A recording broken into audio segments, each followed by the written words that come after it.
I would not be the man I am today if it wasn't for the people around me, for the people that I found throughout my short 21 years of living.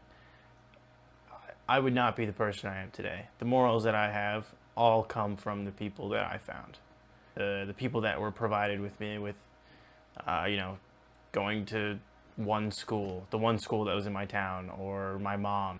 I find that the meaning of life is the relationships you build and the experiences you have. My soul is built of other people. People I've only interacted with, people I've hated, people I've loved. It all builds the person I am today. The good, the bad, the nice, and the mean. My friends are more than my friends. They're the people who made me. They're my counsel of good and bad ideas. My soul reflects my friends and my family. My morals reflect my friends and my family. With the vast perspectives and knowledge we share with each other, directly affect how my friends, my family, and I view the world. We all view the world and morals differently, but each point of view changes one another's thinking in different aspects. Growing up in a household where religion wasn't really in the forefront of our minds, it was kind of great. I got to experience many different religions, and I've grown up in public school, so I've had many different friends, and it's interesting to interpret and take my own from everything. And I think that's been incredibly encouraged by my mother. She has always encouraged me to seek out what I think is right, and she might not always like it, but I'd like to argue with her what I think is right, and not necessarily argue, but more debate what we believe. I'm very thankful that my mom has that point of view. I would not be the person I am today if I was not able to freely explore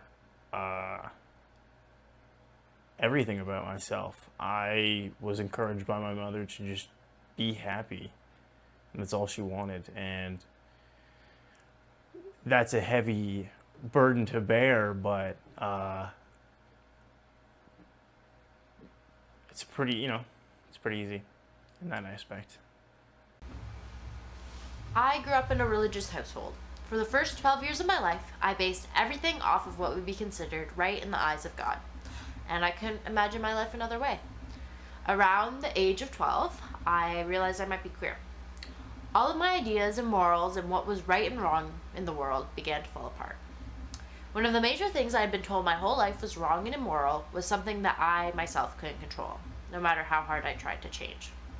So, what else might have been wrong that God spoke about? At the age of 12, I realized that relying on the morals of my parents and those I surrounded myself with was not a good idea. I had to create my own morals. I began to make morals based off completely putting myself in other people's shoes and how I, as a very sensitive person, would feel in their shoes. Those morals shaped me and the person I am now. I often wonder about how different I would be and how different the friends I would have would be if I hadn't drastically shifted my morals.